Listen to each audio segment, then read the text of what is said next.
Chapter 77, Walking the Boards. Walking the boards.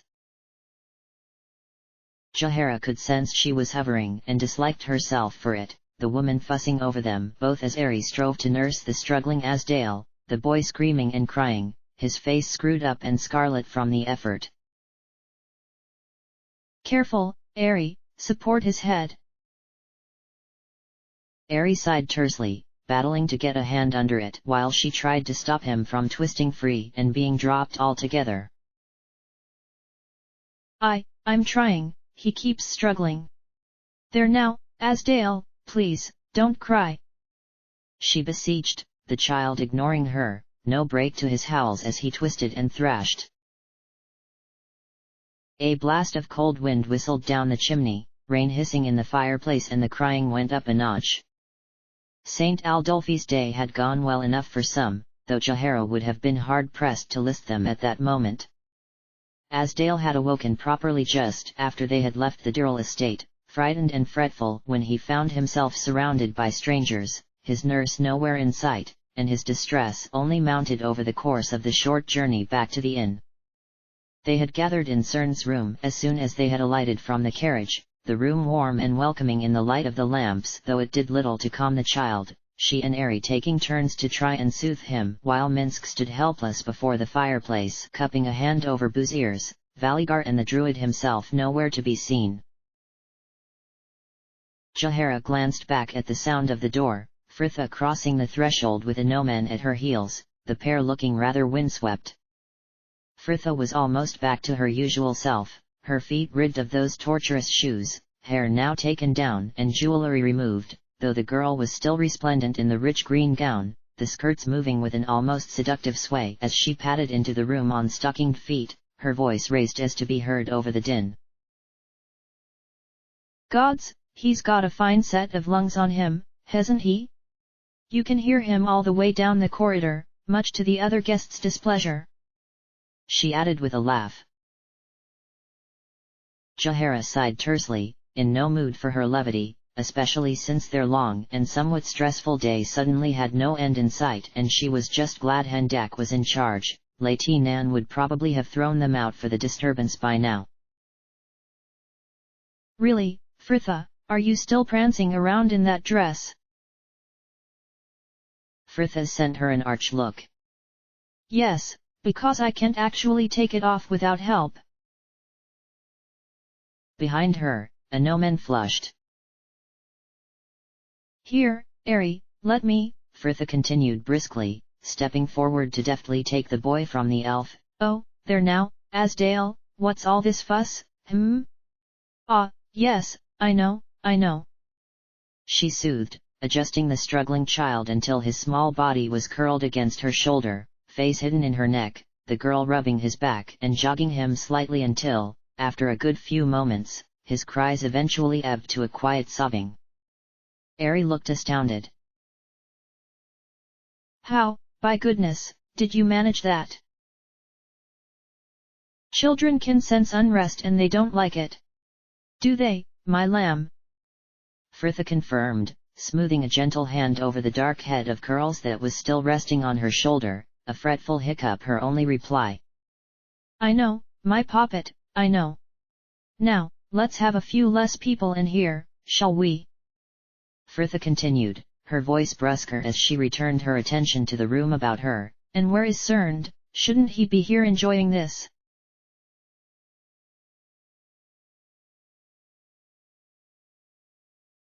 Jahara found him outside, Valigar silent at his side. The pair of them stood in the alley that ran alongside the inn and sheltering under the deep eaves from the now sheeting rain. Here you are, she sighed, Cern glancing up at her voice, and Jahara wondered if she had ever seen anyone look more broken, his worn face as wan as the flaking plaster of the wall behind him. I just could not bear the crying, he just would not stop. Yes, soothed Jahara, but he is calming now.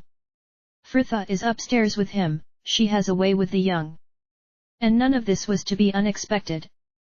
She continued, wondering just what the man had thought the child's initial reaction would have been, Asdale has gone through quite the upheaval this evening. Yes, exactly. Cerned burst out, suddenly wild. What have we done? I've torn a child from the only father he has ever known. What gave me the right? Tyrrell may be a necromancer, but will I be any better a father? Cerned, you have to calm down, this will help no one, least of all Asdale. Help? He repeated shrilly, but Asdale was never my first concern, was he? All my focus upon my own selfish wants. Jaehaera glanced to Valigar, the ranger frowning as he stepped in to try a different tack. Cerned, Tyrrell was evil. Cerned laughed feverishly. Yes, but so was your mother and she raised you so nicely. Valigar drew a long slow breath and continued tightly. When I was a child, my mother had yet to be corrupted. Who knows what she would have done were I still young enough to be in her care in those last few years. Tyrrell murdered your wife, what more proof need you? But this mention of his estranged lady seemed to be the breaking point for Cerned, the man falling back against the wall to cry up to the eaves. Oh, dear Gallia, that I had never discovered any of this. Jaehaera sent Valigar a stern look, the ranger throwing up his hands and stalking back inside to leave them alone. Now, listen, Cerned, Jaehaera continued gently, you are just worried. Fatherhood is a daunting prospect, but remember what you told me, about how you would have given anything to be with your child. How you felt a part of you had died when you had to accept you would never know him. But Cerned was shaking his head, his body trembling as he began to back away from her, a feral fear twisting his face. But to want something does not mean you should obtain it. I can't do this. I have to go. I have to. In one swift movement, Jaehaera had slammed him back against the wall in a shower of plaster. It is too late for such doubts, Cerned. You have your child returned and he needs you, so stop this nonsense and pull yourself together. Listen to me. Frithha did not demand the boy, she gave Tyrrell a choice, be discovered as a necromancer and face what would have likely amounted to little more than the city's scorn with the tenuous evidence we had, or to hand over Asdale. And he chose. Tyrrell chose to keep his studies and lose his son. What does that show you? The man said nothing, just hung his head, his body limp in her grasp, and Jaehaera sighed, relaxing her grip to place an arm about his shoulders and half wishing there was someone about to do the same for her. Cerned, if you give in now, you will regret it. Come on. She pressed gently, ushering him forward. Come upstairs and meet your son.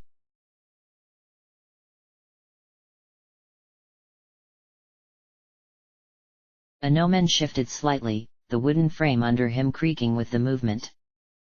The room was empty save for he and Frithha. Him sat on the bed and watching as she paced slowly back and forth across the room, Asdale still curled against her shoulder. She had had a gnomon dim the lamps once everyone had gone, the room lit only by the low fire that was flickering in the hearth, the rhythmic creak of the floorboards and the drumming of the rain against the window a familiar lullaby. The child was completely quiet now, and a gnomon wondered if he was asleep. If he was, Frithha certainly looked ready to join him, her eyes half closed and lips barely moving, keeping up a soothing murmur at his ear as she walked him and a gnomon watched the pair feeling somehow very contented. Do you ever think of having children, my lady? She inquired distractedly before his question seemed to register. What, children? My goodness, no. She exclaimed with a quiet laugh. Can you imagine me stomping about, all rounded and fat with child? She laughed lightly, smoothing a free hand over the curve of her imaginary bump. Actually, a gnomon could, though he decided to keep that particular daydream to himself. And then to have it, Frithha continued, still bemused as she turned to continue her pacing. Well, what would I do? Bundle it up and carry it on my back while I'm off chasing dragons? I can't see that being ideal. I did not mean now, of course, Fritha, but later perhaps, when your life has calmed. She frowned at his persistence. When my life has calmed? Don't you mean if? No. She dismissed nonchalantly, turning back to the boy in her arms and jogging him as he began to fret, something of the wistful creeping in as she continued. No, I don't think so. Yes, ba, she repeated as the child patted at her face with a clumsy hand, babbling drowsily. Fritha smiled, turning as the door behind her creaked open, Jahara and Srnd appearing in the doorway, the man bearing that wrung-out look that came from feeling too much all at once.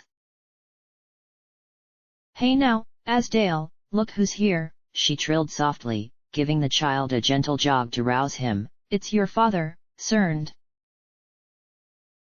Asdale lifted his head slightly, turning to regard the man through bleary eyes, and the druid looked overcome, his words choked by emotion. I thank you for this, Fritha, I can never repay. Hush, Srnd, she scolded softly. Where is that mellow serenity you are famed for? Here, come sit next to me. Fritha sank onto the bed, patting the space at her side, a gnomon moving along to make room for the druid as Srnd sat between them, Jahara leaning against the footboard. And there they sat, Asdale between them as Fritha gradually passed him over, showing Srnd how to talk and soothe him when he fretted, and at last the child was curled against the druid's body sleeping deeply. He is grown enough now that he can sleep in a bed with someone, said Jahara quietly. I think he should stay in here with you. Srnd nodded absently, smiling as Asdale muttered something in his sleep. I can stay in here too, if you like, offered Fritha, finally tearing her eyes from the sleeping child. Srnd shook his head. No, I am sure it will be fine. Fritha swallowed and nodded once, rising from the bed in a whisper of silks. Well, I mean, we are just a room away if you need anything. Out in the corridor it was as though the dim peace of Srnd's room was another world away, Fritha looking tired and worn in the bright glare of the lamps. I'm fit to drop. Will you come and get me out of this dress now, please? Jahara nodded, the pair turning towards Fritha's room. Night then, a gnomon.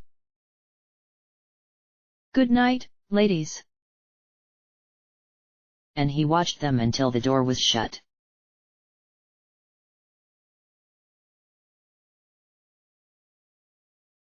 Jahara sat on the bed, Srnd at her side, though her attention was fixed on the window just past him as she watched the fat wedge of sun gild the eastern rooftops, the woman closing her eyes in the dazzling light but making no further move to turn away as she felt its meager warmth through the glass. Her visit to Srnd had been an early one, for there was much still to be discussed, but even so, Fritha was already there when she had arrived, Srnd explaining that the girl had been on her way back from the washroom when she had heard Asdale crying, the druid sounding more than relieved by this coincidence. Fritha and the boy now sat playing on the hearthrug. The previous day had been quiet, a quick trip to the promenade with Ari for some much-needed items for Asdale, the only time Jahara had left the inn. The rest of the group had kept close to the tavern as well, Fritha and, for the latter part of the afternoon, Ari spending the day in the druid's room playing with Asdale, the young bard utterly delighted with their newest addition, while Srnd and Jahara sat on the bed behind them discussing his future as a father. It seemed Srnd knew he could not stay in the city even if he wanted to, the risk that Dirl may decide to take retribution was too great, and that really left only one place for them to go. Fritha and I went out after we left you yesterday evening, said Jahara, finally turning back from the window. The taverns at the city gates are well known by the caravan drivers. We found one going to trade meat in couple of days who is willing to take you along. Srnd nodded once and deeply. I thank you. For both the trouble you have gone to for us and the pains you take still. His gaze seemed to drift involuntarily to the pair on the floor before them. Fritha sat while Asdale was stood unsteadily between her bent knees, the girl's hands over his as she showed him the actions to her song. Wind the bobbin up, wind the bobbin up. Pull, pull, clap, clap, clap. Well, sighed Jahara, making to rise, we should leave you and Asdale to make yourselves ready. Fritha, come along. But the man hastened to interrupt her summons. No, no, I am glad of her company, she has such a way with him. Sorry? Questioned Fritha, glancing up at her name. The boy still stood between her legs and now sucking on her knee. Oh, are we going? Come on, Asdale, let's get you dressed then. And Cern turned to pull his boots on, seemingly content to leave Fritha dressing his son, Jahara watching as the girl fished out some clean clothes from those few they had bought the previous day and letting Asdale choose which tunic he wanted to wear before hastily stripping him of the one he had slept in. Skin a bunny, she trilled, the boy seemingly reluctant to put on his fresh one though Fritha ignored his mild fretting, briskly placing it over his head and pulling it down with a boo. Asdale laughed, reaching out to press a tiny hand over her mouth, which Fritha kissed and promptly placed in its corresponding sleeve, the girl changing his trousers with a similar deftness and gently tidying his hair with her fingers. There, Asdale, we're ready to hit the town. Are you set to go as well, Cern? She asked, turning to the druid as she heaved herself up though his answer was forestalled, the boy at her feet whimpering as he held his arms up to her. And what's wrong with your legs, eh? She laughed, stooping to lift the child onto her hip, Asdale shrieking delightedly and reaching up to try and catch an inviting curl. No, warned Fritha sternly. No, he mimicked, eyes sparkling as he pretended to make another grab for it and shrieking with laughter as Fritha gathered him up and swung him around. No, no, no. Jahara glanced to the man next to her, Cern watching the pair with a rather wistful smile, though he said nothing. Jahara stirred the porridge listlessly about her dish, no longer hungry. They were taking breakfast much later than usual and intentionally so, all waiting until the mid-morning when the common room would be quieter for Asdale. This was the first morning he had been brought down there, the child spending the previous day entirely within the confines of Cern's room, and he was getting quite a bit of interest from their own group as well as their usual servers, a group of maids cooing over him until Bernard sent them back their chores, the stout barkeep seemingly just as charmed as they, producing a toffee for the boy from somewhere on his person, which Jahara promptly confiscated for fear of the child's teeth, and gently ruffling his hair before leaving their table in peace. So you have decided your course then? Came Valigar once the attention and the fuss of their food arriving had died down as well, everyone now settled and eating.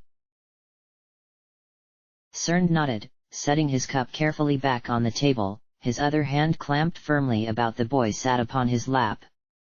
Indeed. I will return to the Druid Grove just east of Trade Meet. Will they accept you back? Asked Ari. They seemed rather wary of you when we were there last. The druid sighed. I doubt they will welcome me with open arms, but they will allow me to live there. No true druid would refuse another his right to live within the grove, and I am on good terms with old Verthan at least. But how will you return there? We asked about the city gates yesterday evening, did we not, Fritha?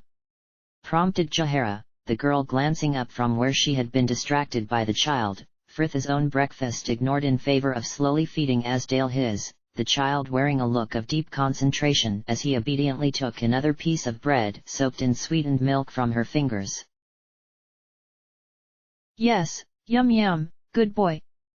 Oh yes, there is a small caravan leaving for trade meet in a couple of days and they are happy for Cern to journey with them. You can take donkey with you as well, if you like. She added in afterthought. Cern smiled. My thanks again for your trouble, I fear the way would have been impossible alone. But far too dangerous with us along, yes. Laughed Minsk genially. Oh, what is it, my pet? Frithha cooed as Asdale began to fret, Cern helping the girl take the child from his lap, and Jahara dropped her attention back to her bowl as she felt herself frown. Frithha was growing too attached to the boy and Cern gave his care up all too willingly. Jahara felt for them both. Cern needed to learn to handle Asdale alone, not only for the child's sake but his own as well. The man still racked with doubts as to his aptness as a father. And as for Frithha, Jahara laid her spoon down, at last giving up on her breakfast. She knew where the girl's feelings likely stemmed from. It was a shame really, but that was the way of things sometimes. She would have to speak to her. I can hardly believe you will both be gone soon, sighed Ari, leaning over to gently hook a stray curl behind the child's ear. Will you need any more supplies for the journey? Cern nodded. Most definitely. Asdale has little more than what he is wearing now, and the journey back to trade meet will be difficult enough even as part of a caravan. Frithha beamed, bouncing the child on her lap much to his delight. Oh, I feel the promenade is beckoning, don't you, Asdale? Indeed, said Jahara shortly, gently taking child and dumping him unceremoniously back onto Cern's lap. We can all go. But it turned out not all of them wanted to. Minsk was meeting with Hendak to discuss the fighting pits of his homeland, where wrestling and bloodless duels entertained the crowds, the aging gladiator wondering if the same could be used to bring some extra coin into the coronet now the fighting pit over at the Hatchet had been shut down. Similarly, Anoman had plans to visit the Order for news of his friends who were apparently away on campaign in the Cloud Peaks, while Valigar was returning to his estate to look for more evidence of Dirl's misdeeds, and this left only the three women and Cern. Outside in the street, Asdale was crying again, his droning gristle audible even over the low roar of the people that bustled past as Cern tried to quieten him. Frithha had crossed the road with Ari to chat with the red-faced old laundress, Margard, who was stood on her step enjoying a moment in the cool air, though Frithha had glanced back as the child's cries caught her ear and she had almost reached the struggling pair when Jahara placed herself before her path. What is it? I am sure they are fine on their own, said Jahara pointedly. Frithha frowned, her confusion plain as she tried to peer around her. But, I can. Frithha, Jahara reminded sternly, he needs to learn to manage on his own. Well, yes, but, I just... The druid swallowed, hating herself already. I am aware of your predicament, Frithha. The girl stopped, her face suddenly blank, seemingly needing no more to confirm. Imoen told you. Jahara made a movement somewhere between a nod and a shrug. I asked her after making my own observations, she merely confirmed what I already knew. We cannot know why Sylvanus chooses to bless some and deny others, but... No, you're right, Frithha cut in with a briskness that stung. It does not matter as to the reason, it only matters that he has. He has made his decision and I was denied. But that does not mean I should ruin this opportunity for Cern. Only go over there and help him yourself, won't you? She added dully. I can't stand to see the boy in such a state. Jahara made no answer, but it did not matter. Frithha already turned away and starting a slow path from the slums, leaving the others little choice but to follow. Frithha sighed, forcing a smile and returned to the one the elf sent her as Ari caught up to walk at her side. She had been unable to see before Jahara had pointed it out, how her help had just been preventing Cern from bonding with the boy, but it all seemed so obvious now and her subsequent shame was hard to bear. She had known for a while now that such joys were not meant for her and she felt foolish for letting it affect her so. Everything seemed to be affecting her at the moment. A Noman had come to visit her the previous morning and she had returned to him his sister's necklace. She did not know what reaction she had expected, but he had just nodded and accepted it with a bland smile. Everything returned to normal between them, just like it had been, just like she had wanted. Fritha made a careless swipe at a loose stone with her foot and missed by a long way, feeling frustrated and unreasonably melancholy. Behind her Asdale was still crying and she let her attention wander to the street about them, trying to block it out, her eyes falling on the stout scarlet-cloaked figure of one of the city criers who was stood on the corner just ahead of them, the man currently telling all who would listen that the opening night of the Sorcerer's Bane was but 2 short days away. The girl felt her stomach do an unpleasant flip. Criers had been shouting the news about the city for days now. Every time she heard them she got butterflies, and not the nice sort either, Fritha unable to shake the feeling that after a production so fraught with difficulties, something was bound to go wrong. It is not long now, is it? Ari confirmed with a nod to the man, finally breaking the silence between them. No, it's not, muttered Fritha, not really wanting to talk about it. Thankfully, neither did Ari. So, did you speak to a Noman this morning? The elf continued nonchalantly, with all the subtlety of your average berserker. You know I did, said Fritha tartly. I don't think you took your eyes from us all through breakfast. Ari blushed but continued undeterred. You know what I meant. Do you plan to tell a Noman? No, I don't, Ari, Fritha cut in. No desire to discuss the night they had dressed for Dirl's gathering and what she may or may not have disclosed in one of her more fraught moments, and I would be grateful if you didn't bring this up again. But, Fritha, why? Look, that's enough now, Fritha snapped. You must stop trying make a relationship out of us, it isn't fair on a Noman or I. Ari shook her head, the elf clearly in earnest. But, you...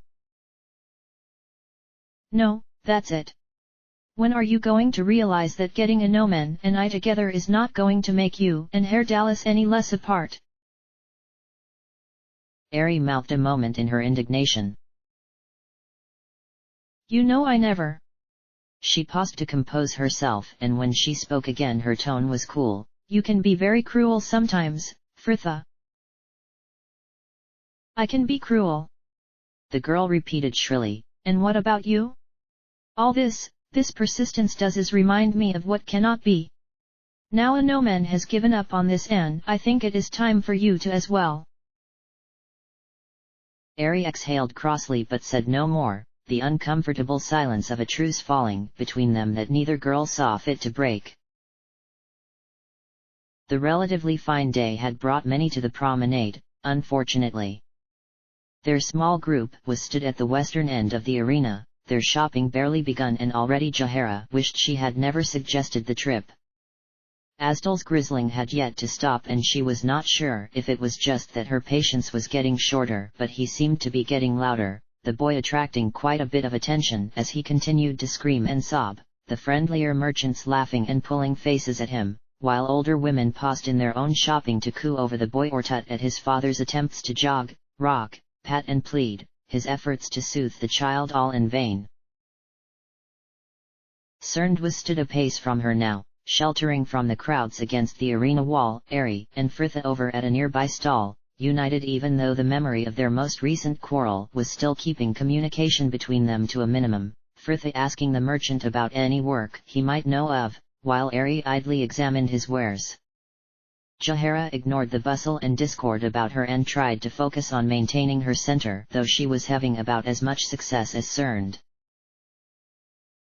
I cannot do this, he sighed eventually, taking the still howling Asdale from his shoulder and making to hand him over to her. Jahara, could you? No, Jahara refused firmly, taking a step back to emphasize her point. You need to learn to manage on your own. But, Fritha has it right. You are panicking, becoming agitated, children do not like it. We have already established that he is not hungry or in need of changing. She continued practically, trying to recall what little she had gleaned of childcare from her admittedly limited experience. So just take a deep breath, find your balance and let him draw on your piece. Cern sighed again, though tersely this time, easing Asdale back to his shoulder to continue his appeasement. Asdale continued his crying. And things did not grow any better over that day or the next. After their return from the promenade, yesterday had passed in a listless, fruitless search for work, and that one was to be continued that day as well, it seemed. Fritha had already been over to the council buildings with Ari that morning to confirm there were no suitable bounties for them to pursue, that was unless the group wanted to collect on she and Jahara, the girl had quipped grimly, and Anoman had returned from his morning prayers with much the same news from the temple district. It was almost noon now, the majority of their group gathered in the common room just passing the time until they would take their midday meal together, something which would have been much more peaceful had it not been for Asdale's continuing distress. The boy had been fretting since he had been brought down there, but a good half-hour ago someone had dropped a bottle behind the bar and the ensuing shatter of ceramics had been enough to fright him into proper tears. Cern sat with the boy on his knee, wearily going through the motions of trying to soothe him. Bernard had said nothing so far, though Jahara wondered how long that would last. He had other guests to consider, after all. As for her own companions, Anoman was reading, the only other man at the table, Valigar and Minsk muttering an excuse as soon as Asdale began his cries, the pair seemingly brothers in trying to escape from the child. Ari and Fritha were supposed to be studying their magic, but this had been promptly abandoned under the circumstances, Ari now practicing her embroidery while Fritha worked on her odes. Jahara watched as the girl sighed and scribbled out something with such impatience her stylus tore the parchment. Fritha had been distant with everyone since the day before, giving both Asdale and Cern a wide berth to the point where she did not even look at the pair.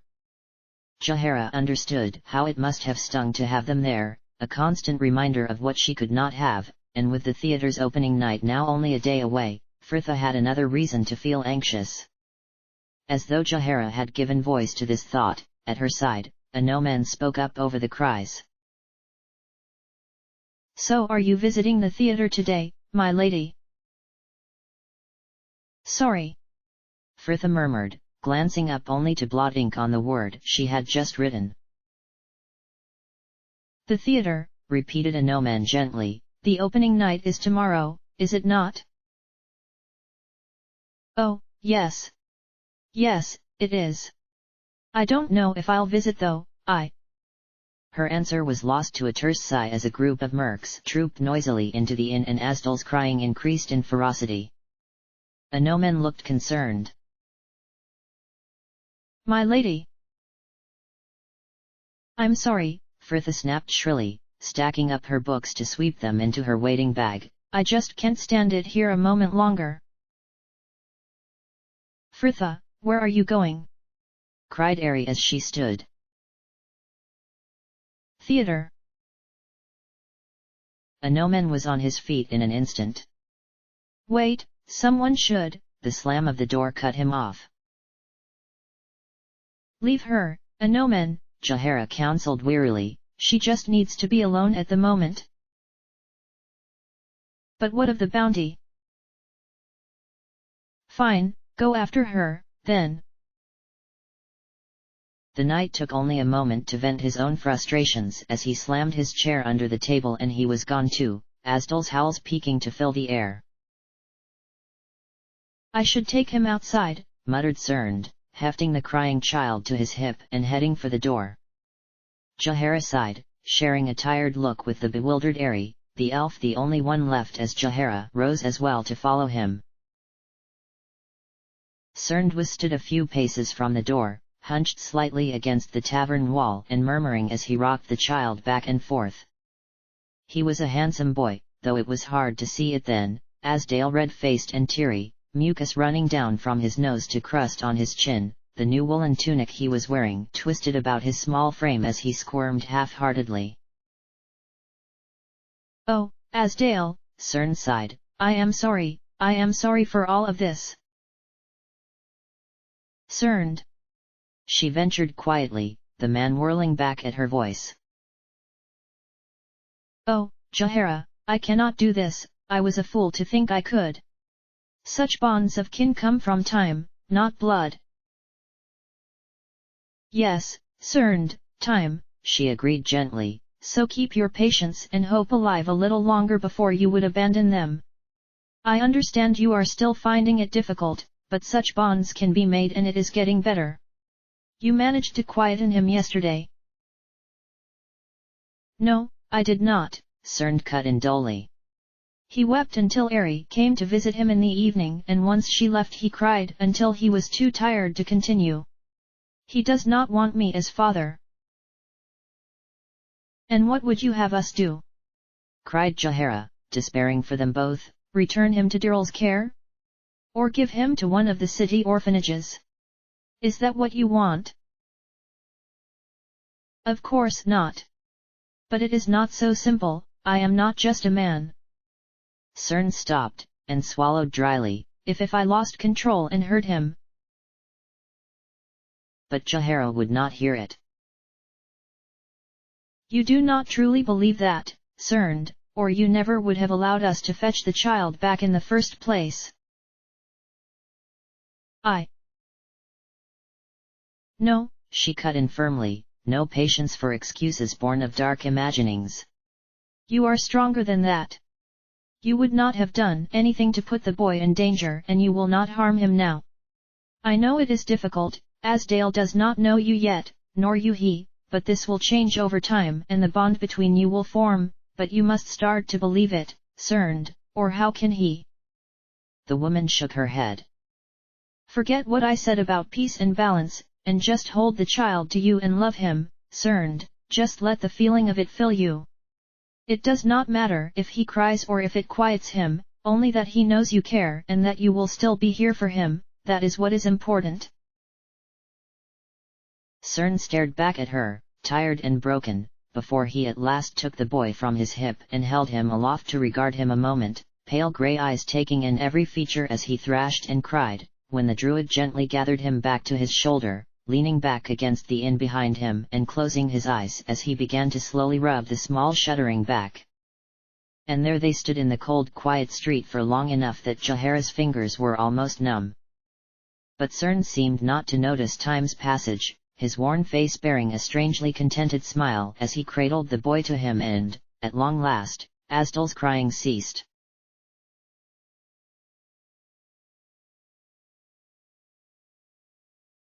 Fritha walked, letting her mind drift as her feet trod the familiar cobbles of the bridge, the solid sandstone building of the 5 flagons coming ever closer. She had spent much of the day the same, just wandering the city despite the danger, first going to visit Donkey, who seemed much happier in the stables than he ever had out traveling in the wilds. From there she had taken a turn about the temples and then the promenade, watching all the people with trades and gods going about their wonderfully ordinary lives, before spending the rest of the afternoon in Okama's shrine, dreaming the time away and scribing for merely the pleasure of it. But her day was over now, the moment when she would have to return to reality almost upon her, and she thought a trip to the playhouse would be as good a trial as any to ease her into the thing. Fritha stopped, her feet seeming to register it before she did, as she finally closed upon the tavern and her eyes took in the man who was sat upon a collection of old crates that had been discarded against the bridge wall just before it, his gaze watching the world around him with a rather wistful look. It was a gnomon. He glanced up as she approached, raising a hand in greeting that she returned vaguely as she asked, "A gnomon, what are you doing here?" "Waiting to walk with you back to the coronet, you should not be traveling the city alone. Oh, she faltered, glancing to the theater she was supposed to be inside. Anomen smiled kindly. I am not here to scrutinize your actions, Fritha, I am not your keeper. Fritha made no answer to this, merely dipped her face as she took a seat next to him to ask, Have you been waiting long? His mild shrug indicated he probably had been, though he said only, Do you need to go inside and speak with them? No, not really, she sighed, and for a few moments neither of them spoke, Fritha watching a pair of merchants further along the bridge talking and laughing as they packed up their stalls for the day. It does not seem a day ago when we were all in the promenade buying supplies for that first journey out of the city. So much has changed since then, so many of our company have come and gone, and yet it never ends. To think, after tomorrow Cerned will be gone too, though at least the circumstances are something to be celebrated. Anomen nodded. Yes, it is heartening how everything finally worked out for he and his son. It is conclusions such as these that help to remind me that no hope is in vain. Fritha smiled absently to herself. It struck me as I walked today how little they have but each other, and yet how little they need. Still, that didn't stop me getting Asdale something from the promenade though. She confessed, pulling a soft toy rabbit of white felt from her bag with a laugh and looking over it fondly. All children should have at least one plaything, especially if they are to be raised alone. As you were, said Anomen quietly, and Fritha nodded. Imoen did not arrive till I was 7. Until then I had only adults and a very overactive imagination for company. She smiled wistfully. Duck and Lion, my only companions in a keep full of sages. Both small enough to fit within my hand. Lion was a small stuffed lion of yellow and brown felt, all bobbled and worn, while Duck was painted wood, a tawny mix of browns and tans, every feather brought out in the fine brush strokes and one of her wings already chipped when she was given to me. They were very different and would quarrel sometimes, I had to play the peacemaker even then. Lion was so strong and brave, he was never frightened, even of Ulront. Always roaring about going on adventures and wanting to rush in before thinking, but he was kind and tender-hearted too. Duck was cleverer and much quieter, proposing caution and reflection. She could have a spiteful streak too sometimes, though it was rarely directed at me. Fritha drew a deep breath, suddenly tearful and out of sorts, shaking her head at herself as she exclaimed, Oh, you must think me so strange, Anomen, I don't know what made me remember all this now. No, my lady, he assured her gently. All children play such games, they just usually have someone else with whom to play them. Fritha nodded, though she did not look very reassured. She had been rather fraught of late, more than likely a combination of the opening night of her play drawing closer and the ever-present threat of the Harpers hanging over them. Anomen wished there was something he could do to alleviate either of her troubles, and he had to keep reminding himself that she did not want his concern. Imoen had a toy octopus, Fritha continued quietly, all wooden segments held together with string that Winthrop brought back for her from one of his visits to Beargost. I remember it was bright orange and she named it Mr. Jaffa. She cried, struggling to get the words out for laughter, glancing to him as it finally faded to ask, What about you? Anomen smiled faintly. I had a stuffed toy dragon who arrived to me with the name of Clifford. He was given to me by my uncle when he came to visit us just after Moira was newly born. We would go on adventures together, before dragons were something to be vanquished rather than befriended. After that, all my toys seemed to be wooden swords and armor, and then I was at the seminary and there was no more time for games. So, what became of Duck and Lion? Fritha shrugged, though she seemed a little more cheerful. Oh, I imagine they are still sat side by side upon my desk in my old room, they were when I last returned to Candlekeep. To be honest with you, I didn't really play with them anymore after Imoen arrived, I had no need to. Come on. She sighed, rising stiffly, we should be getting back.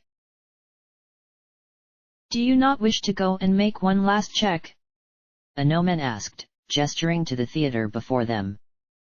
Fritha shook her head and he could see her wry smile as she turned to start back to the slums. No, no. The way Higold's been throughout production, I imagine Mech will arrive to inform me if one of the stagehands gets a splinter.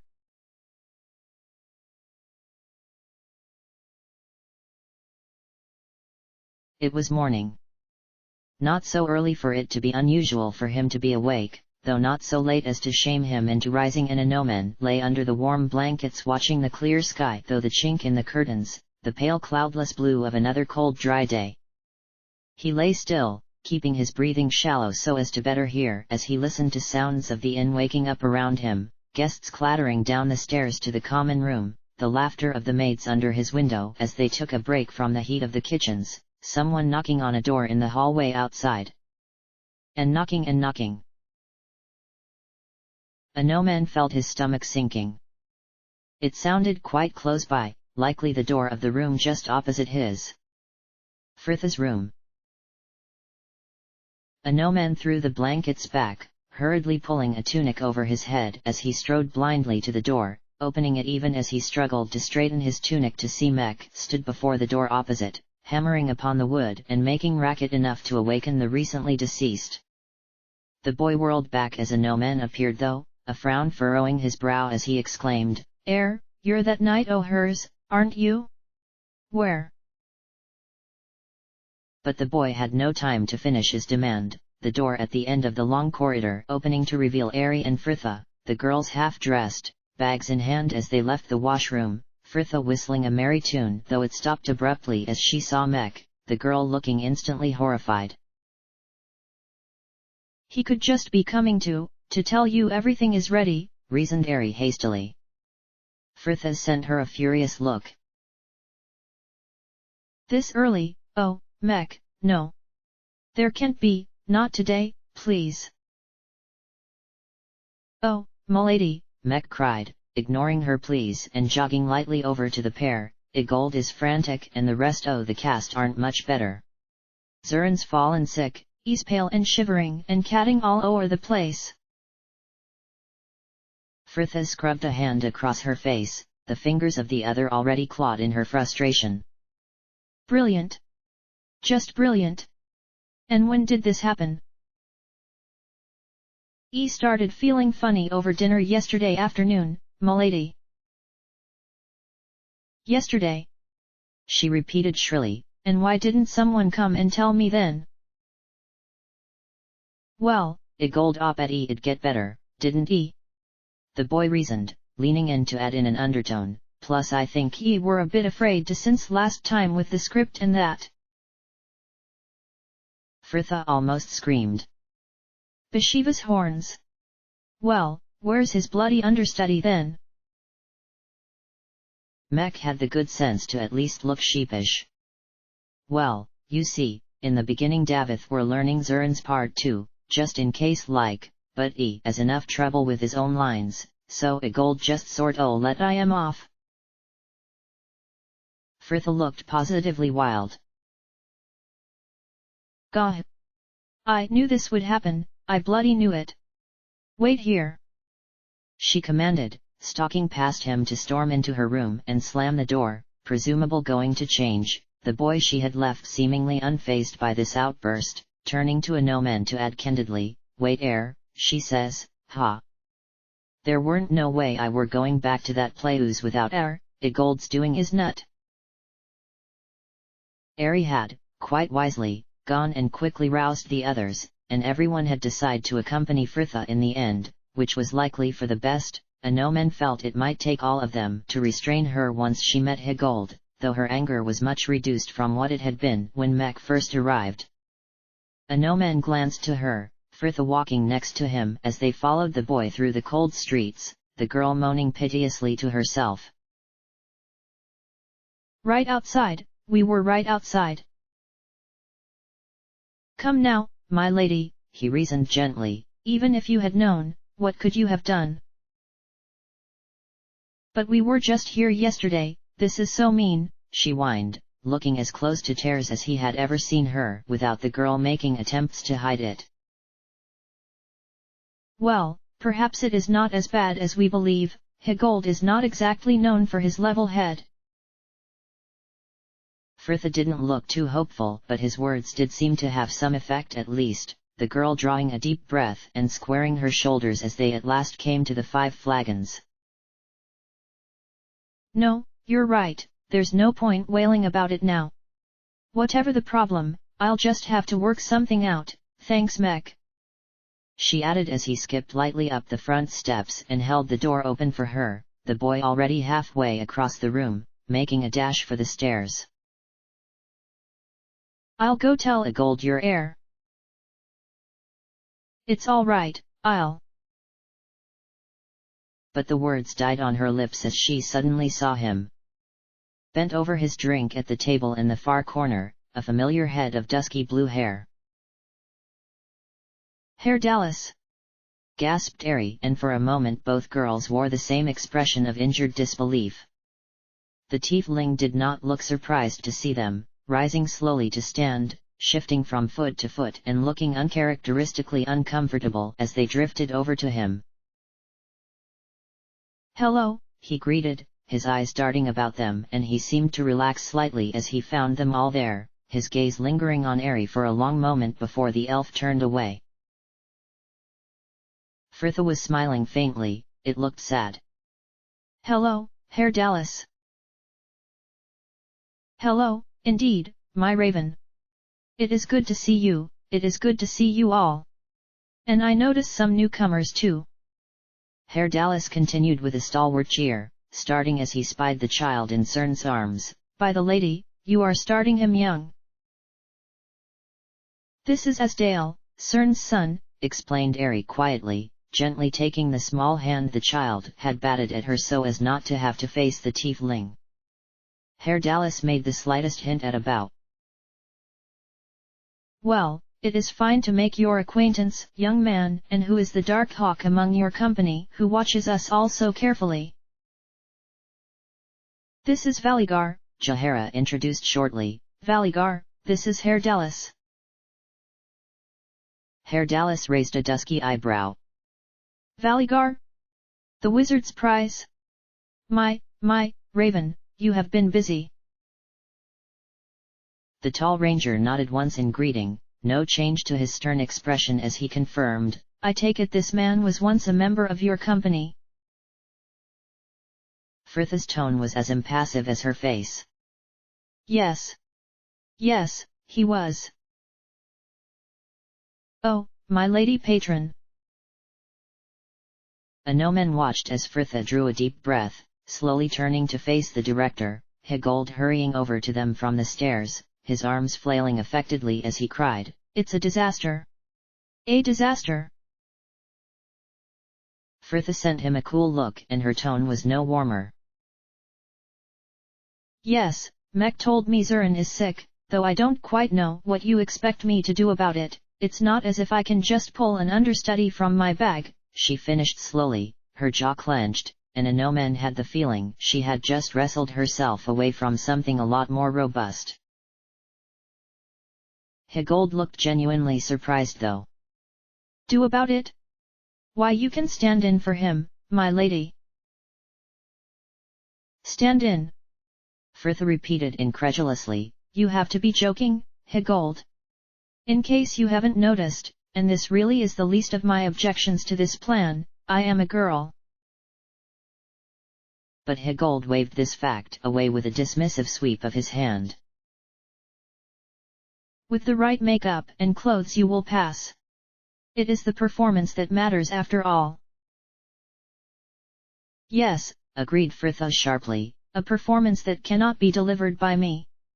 Think about it, Higold, I've never been in a play before in my life, I can't act. Higold attempted a light titter, the man was a lot braver than a gnomon had ever suspected. How can you say that, my lady? You just admitted yourself you've never tried. Lady Patron. He reasoned more gravely when he could see his little quip was about an inch away from getting him punched. Athkatlan audiences are notoriously unforgiving. To postpone the opening night would be disastrous for our reputation, we would be ruined. We would have to send notice to all the nobles we invited informing them of the cancellation for a start. And I suppose it would be better to have them come and see some half-wit who is the wrong gender and doesn't know half her lines prancing about the stage, would it? Perhaps this will teach you, Higold, that next time make sure there's a bloody understudy. Surely, Zurin can't be that bad. She added much more calmly, perhaps Jahara or Cerned could have a look at him. Higold frowned. I have had a physician from the Ilmaterans examine him already, my lady, and it is no use. She said we must just wait for the malady to pass, and until then Zurin cannot go a few paces from his bed, or his bucket. The director glanced back pointedly to check Samuel was not at the bar as he added, we think it is food poisoning. Zurin was the only one who had the muscles yesterday, he has become quite obsessed with his weight of late. Fritha rolled her eyes, looking furious all over again. Oh, for the love of, wait a moment, she cried, interrupting her own tirade to whirl on the tiefling next to her, you can do it. Herr Dallas, tell him you'll do it. But the bard took a step back, looking regretful. Ah, I would like nothing more than to oblige you, my raven, but I never knew the play so well to begin with, and there is the small matter of the rewrite performed in my absence. Very good, I hear, but you see this sparrow's problem. Fritha snorted her frustrations, whirling back to the director. Fine then, you'll do it, Higold. Yes, that seems fair, since this is your fault after all. The director looked stricken, his face ashen as he stuttered, Me? But I cannot, my lady, I never could.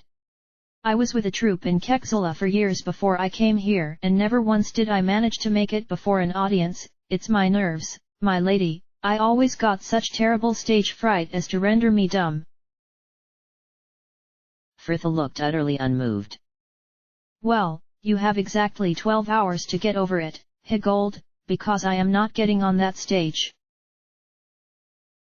Please, my lady, Higold cried, looking almost close to tears. You've attended the rehearsals, you rewrote half the script, you know the cues and scenes as well as anyone else we could find at such short notice.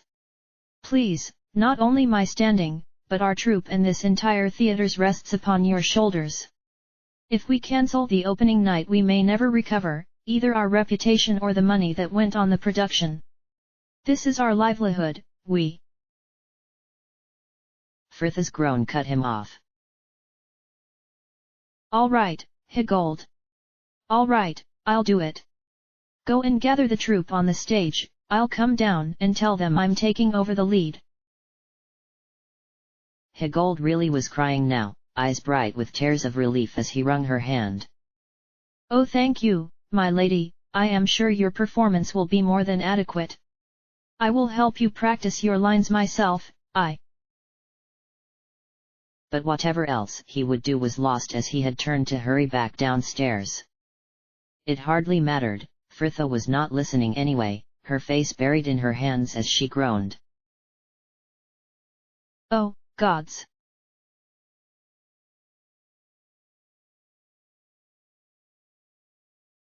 Herr Dallas leaned back in the chair, the wooden slats pressing uncomfortably into his shoulder blades. He had left plenty of times, sometimes planned, sometimes on a whim and a few times fleeing hastily across the plains. But he had never actually come back before. He glanced up to the two men sat opposite, one talking, the other just watching him coolly. Returns, they were certainly an acquired taste. Still, he could not complain. He had known it would be like this, had always known, which was why this was the first instance he had actually bothered to return. Herr Dallas sighed deeply. How much easier to heed the lessons learned, write it all off and start anew, and that more than anything was why he had not. He took the harder path now and let the world fall to ruin as it may. He had thought once that any who could name themselves as his friends would be more understanding when his capricious nature turned on a coin and compelled him to a change of scenery. But he had learned long ago that such was usually only the case if said friends were fickle sorts as well, who likely didn't much care if you left anyway, and for those who were your friends, truly your friends, it just meant they were more hurt when you did. And he had been surprised at how sharply it had stung him as he had stood there, those whom he had once laughed and spoken with all just staring coldly back at him, their mumbled words of welcome as false as Higold's tears. Truth be told, he had missed them, all of them. He had missed being part of their group, tormenting Anomen and the two druids, watching Minsk chattering madly to that rodent, laughing with Fritha, and the quieter moments with Eri. He had missed all of it. It was strange how selective a thing memory was. How he could only now seem to recall all the pleasant times, the arguments, and he had to admit there had been a few, all seeming to fade to leave only the smiles and the shared glances. Even the bitterness of his leaving seemed like a dream. Their argument, his walk about the night-swathed city, feet carrying on some unconscious path until he had looked up and there it was, the harbor, a few ships docked and bobbing on the rising tide and the sea stretching endlessly off to the horizon, dark as the void. Just the place to lose oneself. It had been the third ship he had asked that had a place for him, and he had returned to the inn, given a brief farewell to Eri, and he had already been sailing north come the pale cold dawn. The gate had lived up to Fritha's descriptions of the place in that it was large and bland and much like any other city, and he soon found himself regular work playing in a few taverns across the sprawling grey metropolis. He had made friends too, people in other troops and a few of the servers, but it had not been the same, and it was still that golden hair and gentle smile that had haunted him as he had lain awake at night listening to the bells mark the hours across the city. He had told himself he would start thinking about getting back to Sigil soon, that he just wanted to see more of the Prime first, though he had known it was not the truth. And it was when he was presented with an offer to join a troop traveling further north to Neverwinter that he finally made his decision. He was going to try again, he was going back. Herr Dallas let his focus rest again on the two men before him. Fritha had left only a moment after Higold had, Eri making her excuses and disappearing after her. The others had stayed longer, well, long enough to let the atmosphere really become gelid, before Anomen and the two druids disappeared to make an examination of Zurin and see if they couldn't bring about a miraculous recovery. Minsk and the newcomer, Valigar, remained behind though, to take a table and enlighten him as to the events of the past fortnight. It made for a rather grim account, though Minsk told the tale with a gravitas that would have been worthy of any northern skald. But the harpers tricked good Jahara, luring her into bringing Fritha before them to accuse her of, A glance to Valigar and Herr Dallas got the impression he was getting the abridged version of this story, false crimes. But good Jahara saw their evil and sided against them. And so the betrayer Galvari met his end. We left this city the next day in our search for the murderer, Valigar, but our passage was to be greatly troubled. The harpers placed a dragon's horde upon young Fritha and Jahara, and many sought their deaths on our journey to Umar. And there, another disappointment, the murderer, Valigar, was found innocent man. We had been used. Great was my anger, but Boo was melancholy, for young Fritha's hopes of the captive Imoen's release were found false. But we went on, taking the good Valigar into our company. We returned to this city and defeated his ancestor, Lavak, a mage of great evil whose secrets the cowled ones coveted. But then... Bravo, Minsk, Herr Dallas interrupted as politely as he could, unable to bear any more tales of their struggles and setbacks. You have done much since I quit your company. We have survived much since you departed, Minsk corrected with a deep frown. Many struggles there have been, and not all without our group. Little Eri and young Fritha came to much grief in your leaving, blaming each other with angry words. It was not good to see such friends fight so. The ranger sent him a very stern look, and I would not see it again. Herr Dallas held his gaze. I did not return to cause trouble, Minsk, on that you have my word. I merely desired to wish the Raven well in her theatrical endeavor. Minsk nodded once and gravely, a smile suddenly lighting his face as the tiefling felt a presence behind his chair. Little Ari, you are returned, you were lending aid to our sick actor, yes. Well, I was certainly trying to soothe one of them, she sighed, Herr Dallas hearing her quip to ask, Ah, and how does the lady patron? Ari shrugged, sinking into an empty chair. Wishing she had never taken up that title, I suspect. You know Fritha. She spent the first few moments raging, the next few bemoaning her fate and then promptly dismissed Higold and I to get ready. I left her in her office learning her lines. Perhaps you could help her practice, Herr Dallas, I'm sure she would appreciate it. Herr Dallas nodded, trying to keep his manner even in the rising swell of emotions within him. Indeed, I will go now. Will you walk with me? He watched the girl hesitate, but in the end she rose too, the pair making a slow pace to the stairs. Ari seemed somehow older, the troubles Minsk had spoken of had taken their toll on them all, though she smiled all the same when she glanced up to find him watching her, the elf laying a graceful hand upon the banisters as they began their descent. Herr Dallas swallowed, the moment was approaching, the moment where the course of his life would be irrevocably decided and it all came down to her.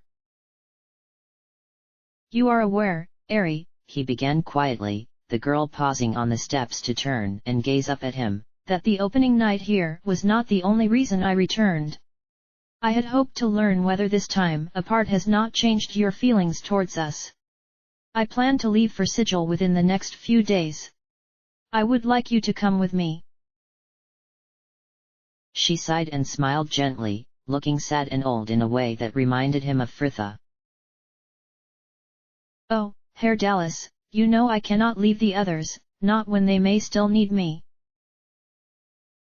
Herr Dallas had been expecting this though, his passions rising with his desperation as he screwed up his courage and dared to play his final card.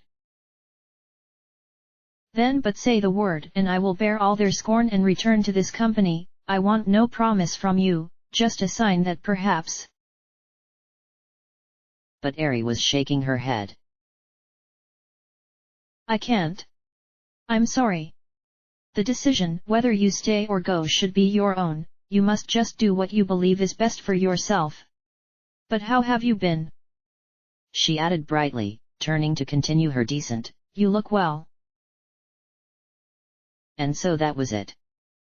All the love and passion and tenderness they had once shared faded away to leave only awkward glances and the bland conversation of strangers, and Herr Dallas had a heart-rending glimpse of his long-revered oblivion.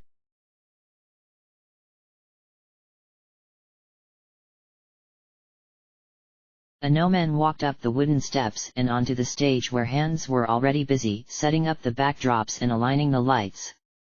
The knight ignored them though to slip into the darkness of the wings, heading for the backstage and hurriedly stepping back as another pushed past the curtain before him.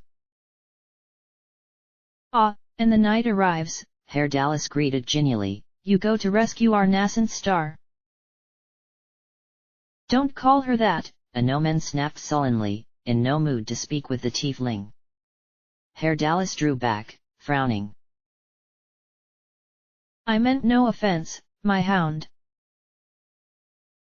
And yet you cause it with your mere leave our group without even a word of farewell and now you just stroll back as though nothing has happened.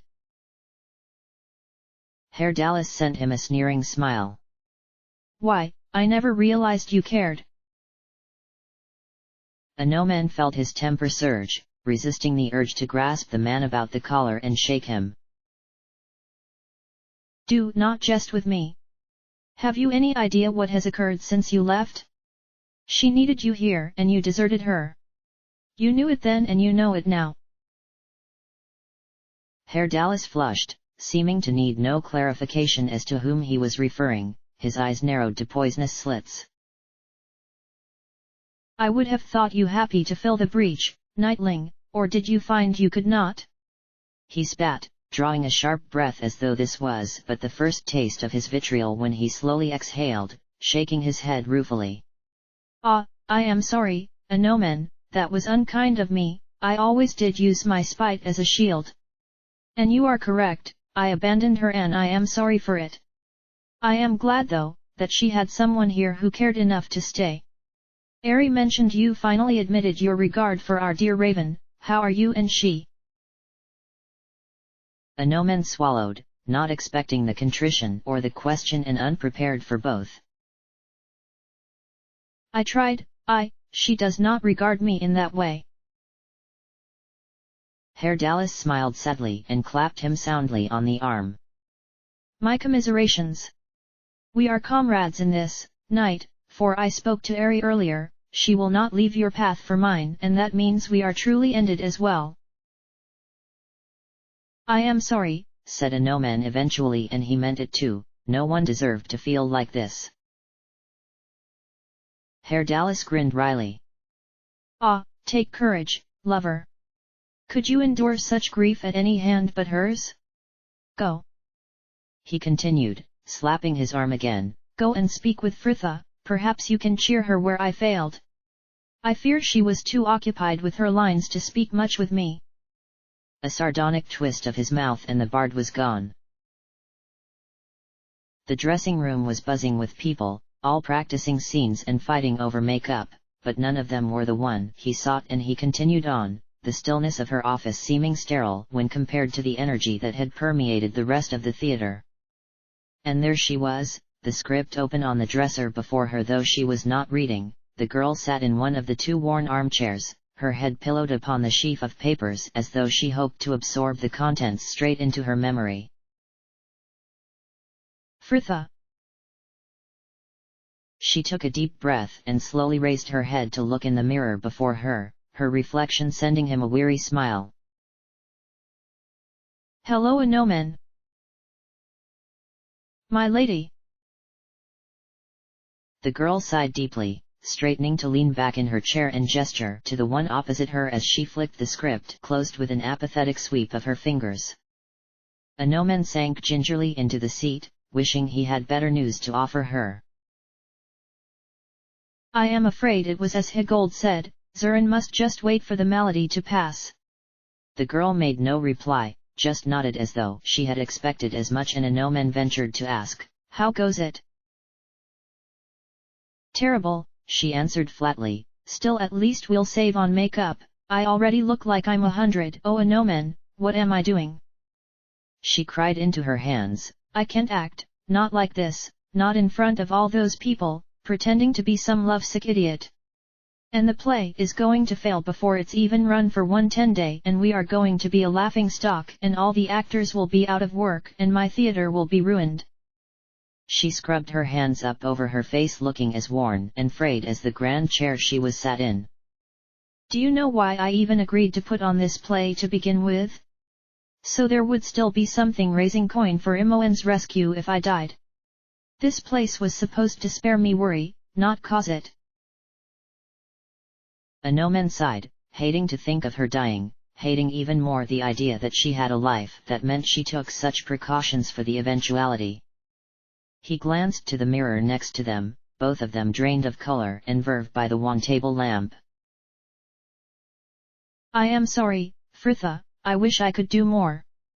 Whenever there is some problem or trouble, you always seem to be able to say something that makes those around you feel better, that inspires them to fight on, that their struggles will prevail. I had hoped to come and do the same for you, but I fear it is not a talent I share. Fritha glanced to him, suddenly bolt upright in her chair, a fierce look to her face as she struck him soundly on his shoulders with both hands. Anomen, that's it. And suddenly she was on her feet, marching past him to the door and throwing it wide to roar, Davith! A moment later and the lad was before them, whey-faced and nervous, one hand trying to surreptitiously smooth down his coffee-colored hair as though he expected a scolding. Fritha smiled as she gestured for him to enter. Please give us a moment, Anomen. You need me for something, my lady. Davith faltered as she closed the door behind him. Fritha, if you will, or patron, if you must, she corrected, offering him the chair Anomen had not long vacated as she sank back into her own. But not my lady. Hell, Davith, is getting what you want. And yes, I need you. Higold's all tied up and I need someone to help me practice my lines. Oh, of course, my law, my patron.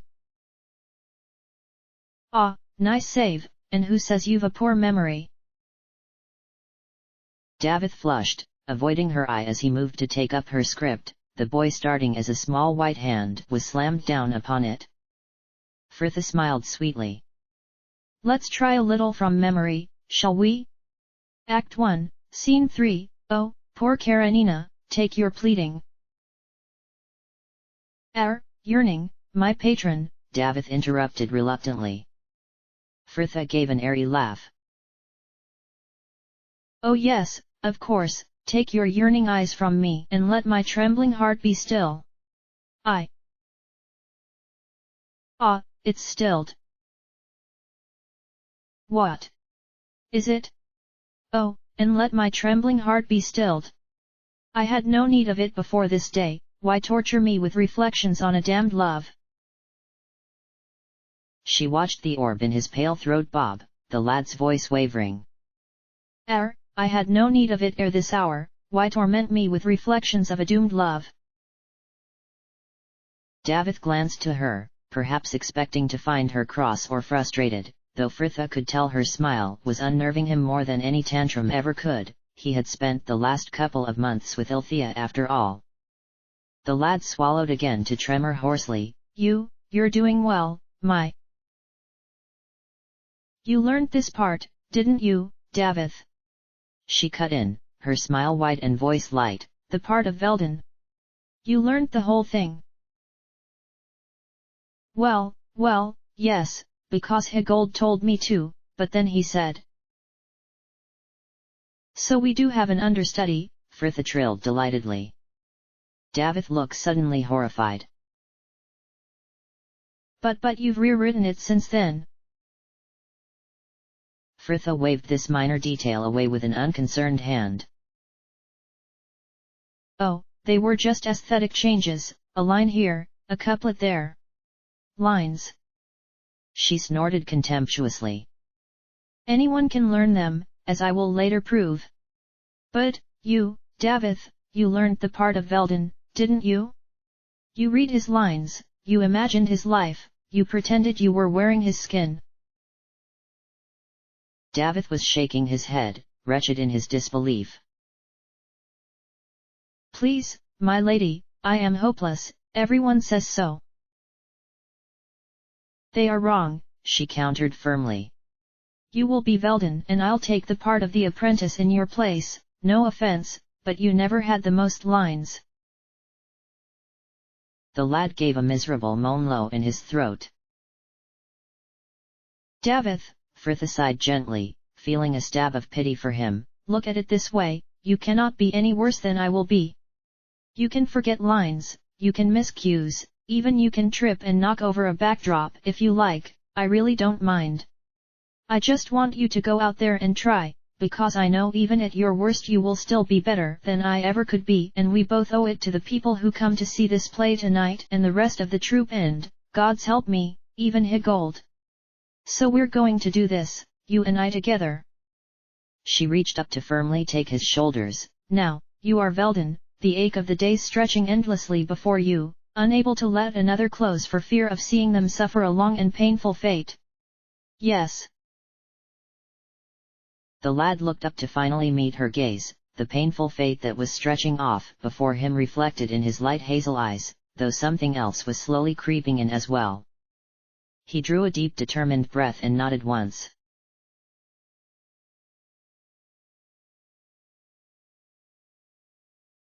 Jahara knocked lightly on the wood of the door, not waiting for an answer as she pushed it open on the small plain room, the gloom of the twilight beyond the window held at bay by the light of a few lamps.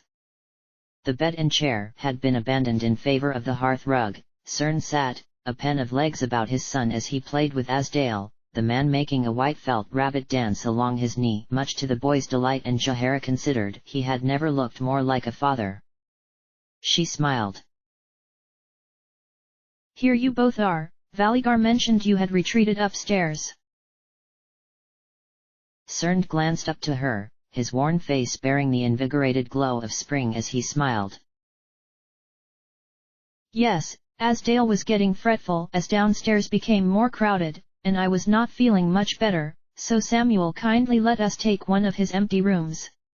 Is everyone still gathered in the tavern? Jahara nodded, crossing to kneel next to the pair. Yes, though not for much longer I should imagine. The play is to begin soon. Higold has a bench arranged for us at the back of the auditorium. He seems to think we are all desperate to watch our leader take the stage.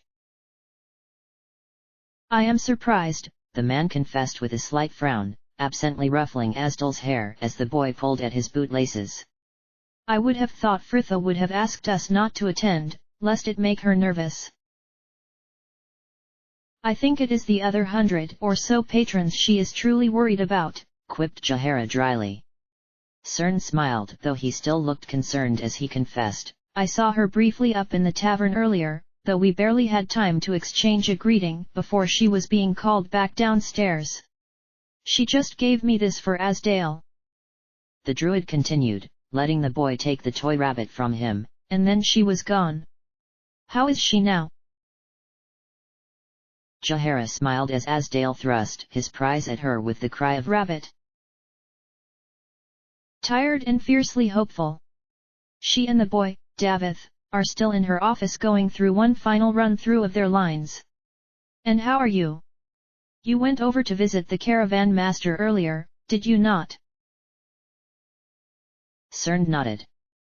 Yes, he seems a fair man. He said his wife is already looking forward to having a child to fuss over on the trip. He plans to set out for trade meet at dawn tomorrow. And from there you will head to the grove. Jahara sighed, almost envious as she recalled the tranquil harmony of the place. Will you be safe to make the way through the marshes alone?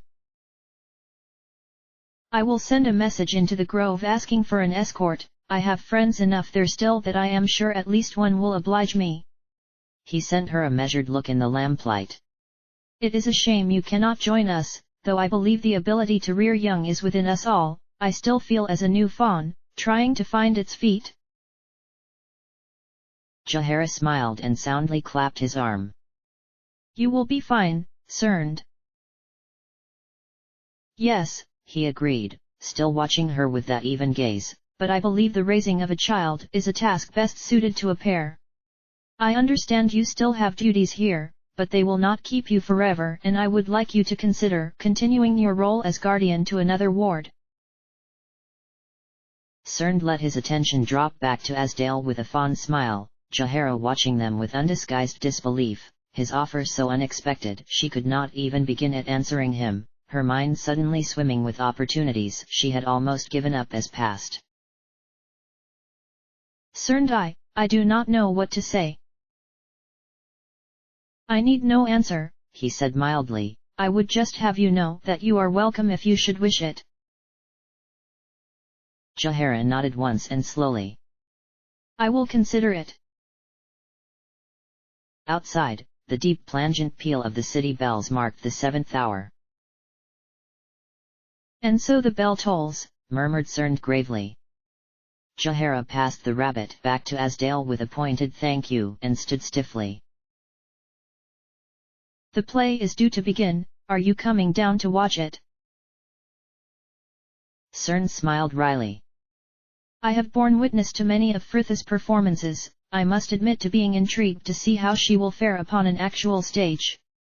Come along, Asdale. He continued, standing to heave the boy up and settle him on his hip. I feel we are about to watch something of a miracle. Jahara laughed, opening the door for the pair and following them out.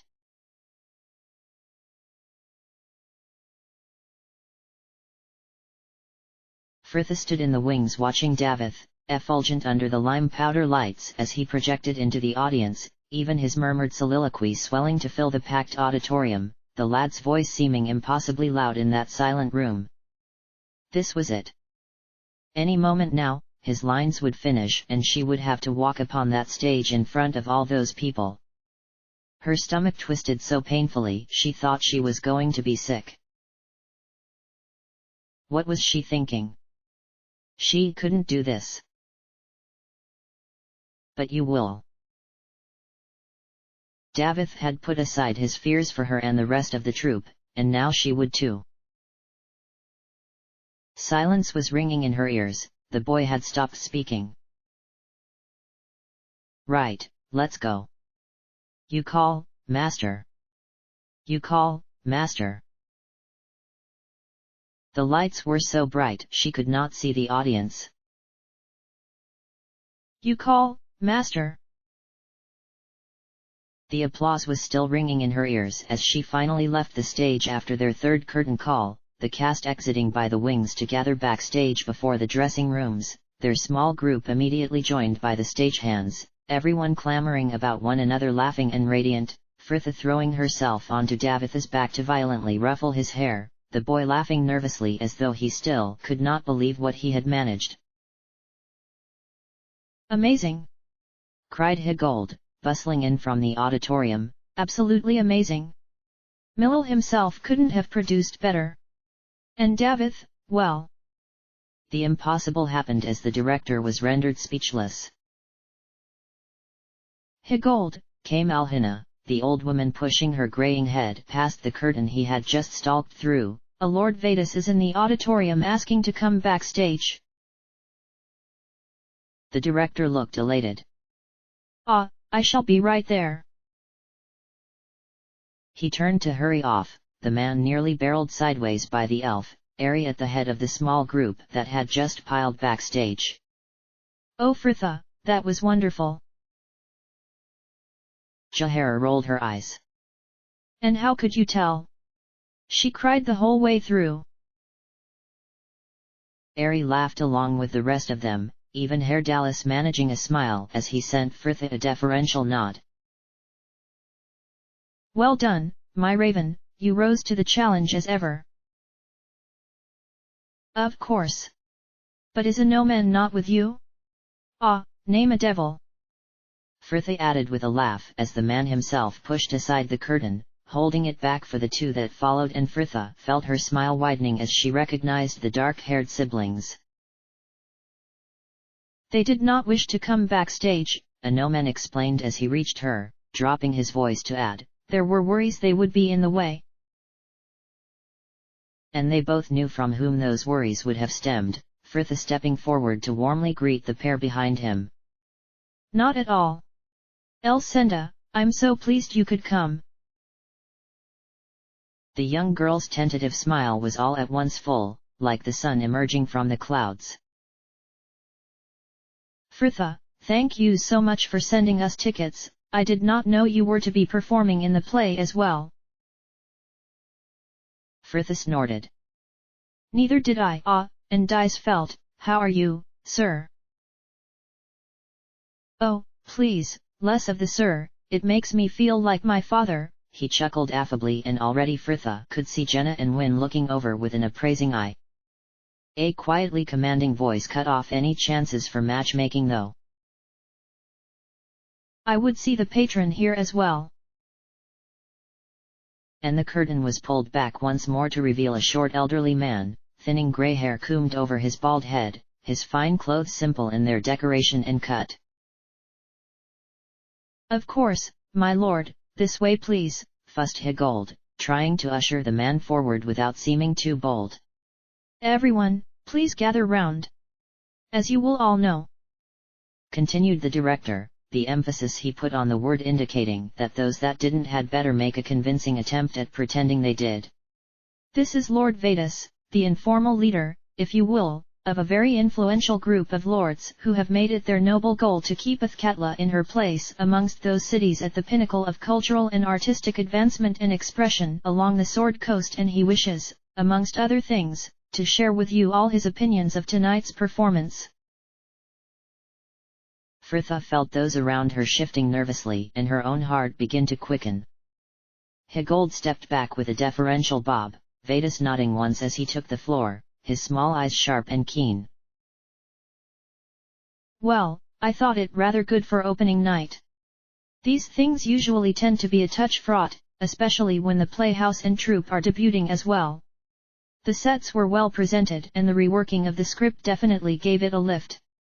And overall, the performances were good, well, except for that young man playing Veldin. A truly moving performance, I expect we shall see good things from him in future. Davith was scarlet, almost disappearing under another uprising of people trying to ruffle his hair and pat his back. Higold smiled ingratiatingly, his eyes calculating above the gesture as he turned to her. And I believe my Lord Vedas wished to speak with you regarding some, investment opportunities, my patron. Oh, subtly done, Higold. Frithha smiled evenly. Indeed, my lord, please allow Higold to escort you to my office and I will join you forthwith. Mayan, please fetch them some wine while they wait. Higold nodded, already ushering his illustrious companion away, Frithha turning back to those left with a grin. Right, you lot, worst is over with, all your hard work has paid off, so now it is time to get upstairs and enjoy it, and tell Samuel the theatre will foot the bill. The cheer that went up was worth all the good reviews in Athkatla, the troupe all laughing and calling to each other as they headed for the dressing room to change clothes and remove makeup. Frithha sent a tired smile to the few of her own friends still left. Well, no peace unto the wicked. You go and enjoy yourselves, I'll be up when we're done here. A round of nods, the small group just stood before her in a rather solemn silence, Jahara giving the feeling a voice as she stepped forward to embrace the girl firmly. Well done, Frithha. Frithha just gave a faint laugh and turned to head back to her office.